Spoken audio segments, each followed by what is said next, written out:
Today, Revelate Designs announced the launch of this right here at the Portage Panniers. So I've been testing these panniers out over the last handful of weeks on a multi-day bike packing trip, some commuting, and I'm going to share all of the details that you need to know about these unique holster-like panniers. All right, let's do it.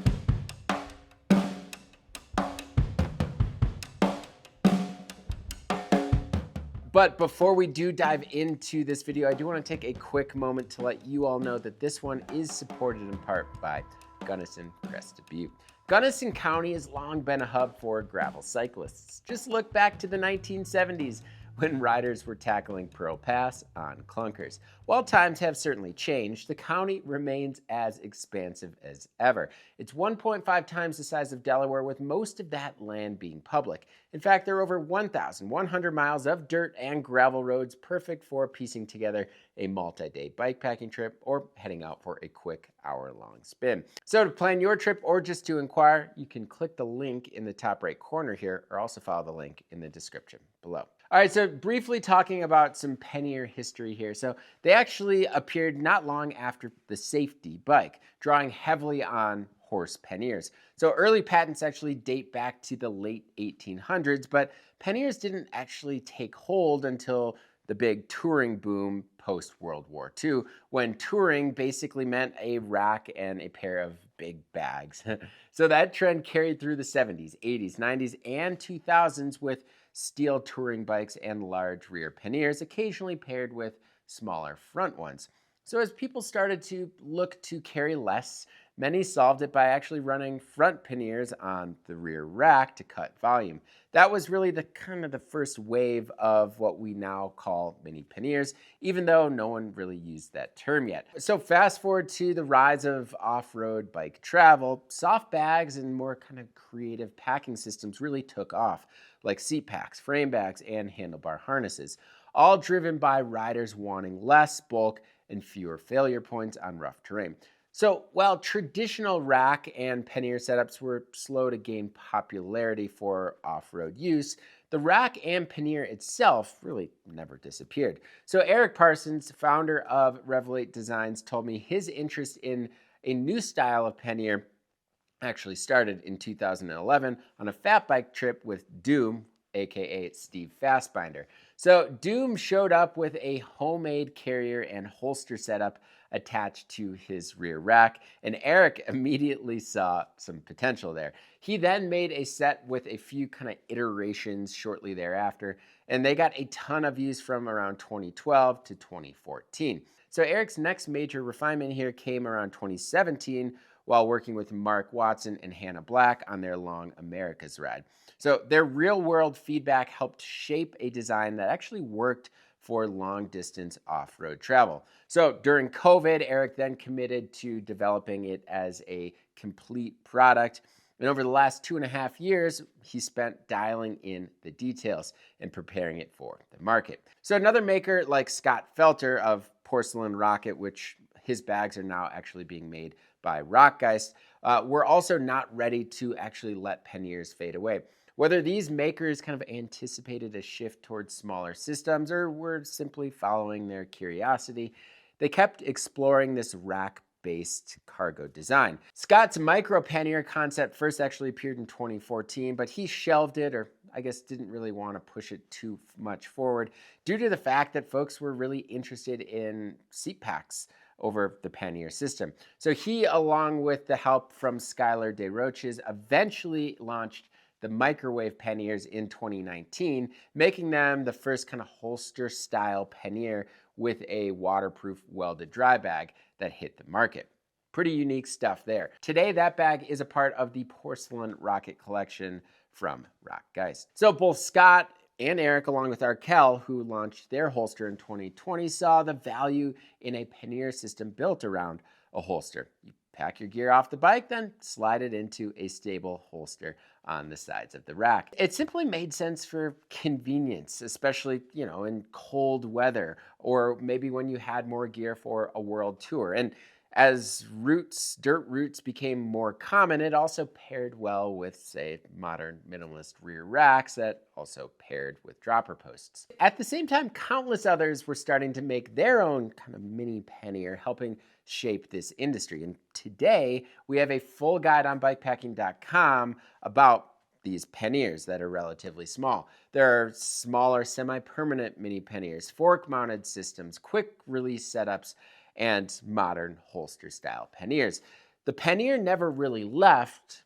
I think it just simply evolved, and the Portage is the next step in that evolution. The new Portage Pannier comes in 3 sizes. You've got a 10, 14, and 18 liter volume option. All of them are made to work on many of the racks that are available on the market today, and of course, racks that have been available forever. So, as I mentioned in the history portion, the Pannier uses a holster-style system similar to the Terrapin seat pack.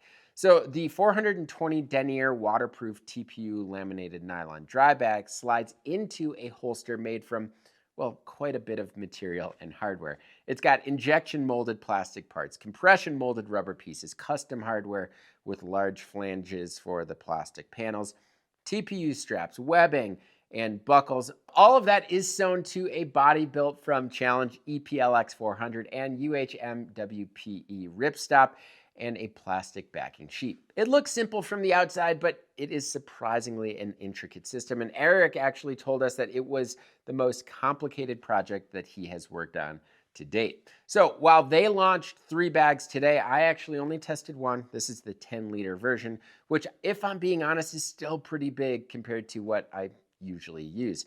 So the 10-liter version also has a different shape from the 14 and 18-liter options. As you can see, it kind of tapers down to the bottom here.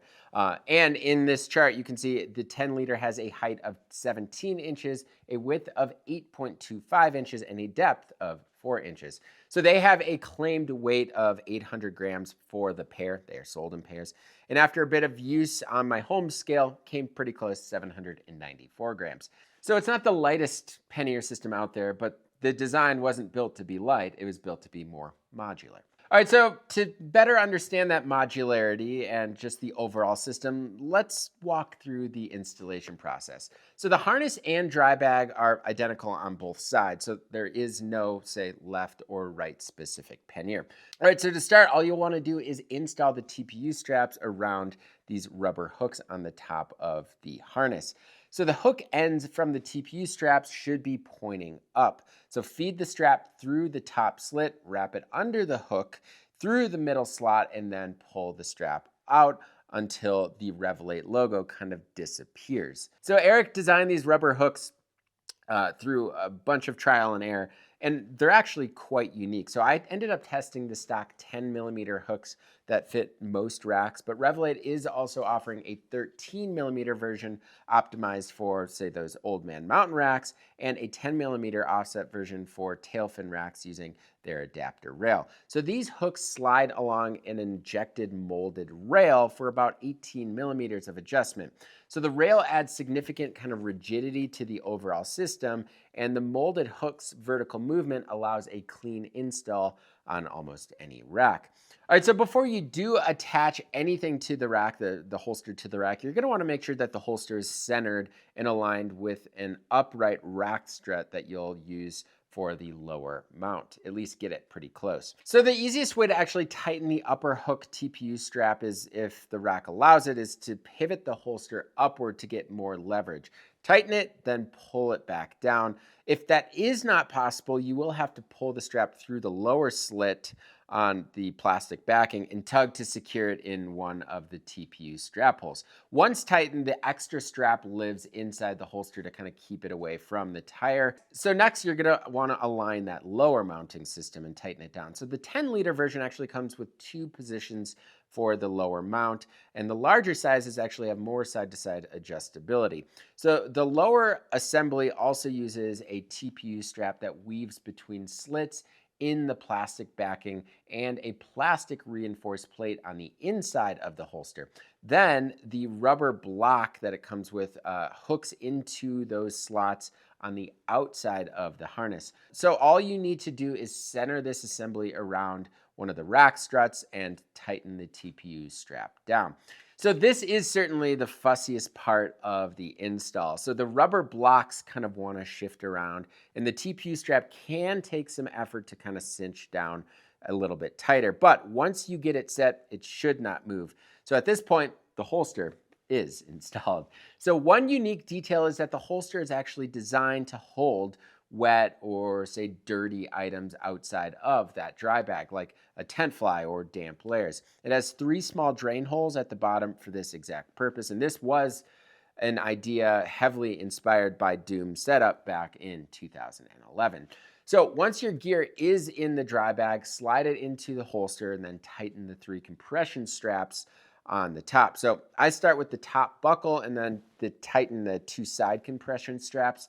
So the side straps certainly felt a little short with a wide load, and I've already passed this feedback on to Eric, but overall, the process of installing and removing the dry bag is pretty slick. So over the past month or 6 weeks or so, I've used the Portage Panniers for commuting and on a trip along the Peaks and Plateaus loop in Utah. So I will admit I am not much of a pannier person. I definitely like to use them for commuting, but not as much on my bike packing trips. Most of the time, the expandable space of a dry bag on top of a rack alone feels like more than enough.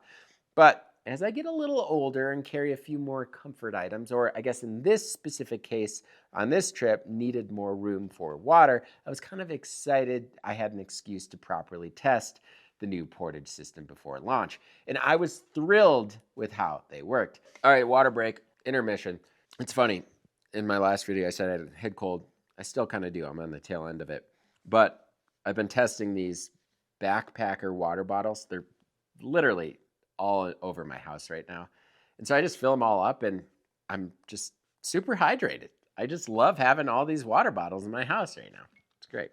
Anyways, more on that soon. All right, so the nice thing about the install here, which I guess it can be a little tricky the first time you do it, is that once the holster is on, you're basically done. I never had to adjust or retighten anything on the harness itself. All I ever touched was the webbing and buckle straps up top when I got to camp. And when I did, well, all I had to do was unbuckle the top strap and pull the dry bag out. It was super simple. What impressed me most though is, well, the overall stability while riding. At one point, I had around 14 pounds between the 2 panniers. It wasn't super heavy, but not light either. And it was rock solid, even on some pretty ledgy roads in canyon country. Even when the bags were lightly packed, like while commuting, the load certainly never wiggled around because you can really compress using those side compression straps. You can compress the dry bag down into the holster. But when you really need a little bit more expandable space, well, the dry bag actually it's got the capacity to sit well above that top rack platform, and the webbing strap is long enough to help accommodate that. So another bonus here is, well, you don't actually need to use the dry bags, or you can use the dry bags in unison with something else, like maybe a water bottle on the side. But I actually used just the holster system to, say, carry packages to the UPS drop-off location when I was selling gear through the BIKEPACKING.com collective's camp co-op. And, well, it worked really well. So speaking of design and overall durability, so I was telling Logan, who actually also tested these and has a written review, which is linked below, how well thought out this whole system feels. So the contents inside your pannier are protected by the rigid back panel from anything your rear wheel might kick up. And the overall structure feels really solid, allowing super easy entry and exit on the dry bag. However, occasionally, if I had the bag really stuffed, I would need to kind of unwrap that roll top and let air out while I pushed the bag into the pannier. So perhaps maybe a purge valve could help with that install process. I did have one of the hooks on the lower rubbing block actually rip out, and that was due to the Trek checkout rack strut being angled. I also think this is one part of the system that could see a little bit more improvement, along with longer side webbing compression straps. And finally, I did notice a bunch of scuffing on this back plastic panel, but really, that's exactly what the panel is there for. So after using the Portage Pannier system in multiple scenarios, I came away feeling like these panniers hit a really useful middle ground. They're certainly not here to replace full-size touring bags, touring panniers, and they're not the smallest option out there. What they do, though, is give you the stability and confidence of a pannier in a package that actually works on rough off-road terrain while keeping the elements out. So as someone with pretty minimal pannier experience, but years of using bike packing bags, I can safely say that this is one of the more intriguing setups that I've used. The versatility, the ease of packing and unpacking, and the overall stability certainly make this system stand out in a way that I honestly didn't expect. I got them and I was like, oh great, some panniers, but they're different. The holster concept is the real win here. Once the system is installed, it stays put. And packing is as simple as, well, packing your dry bag, installing the dry bag inside the holster, and cinching it down. It's not a perfect design, however. The lower rubbing block can be a little bit fiddly. Sometimes it is hard to pack with a super stuffed dry bag, and the side compression straps could be a touch longer. You will also see some scuffing on the back panel, but again, that is what the panel is there for. So even with those kind of quirks, the universal fit, the clean install, and that stability give the Portage a solid argument as one of the more well thought out pannier systems explicitly built for rugged off-road terrain. You can tell Eric put a lot of time into this design, and while it certainly did take a while to reach the market, it feels like a thoughtful and genuinely useful addition to the Revelate lineup, especially this smaller version, this 10-liter option, which is pretty unique in my opinion, and well, I think it looks the part too.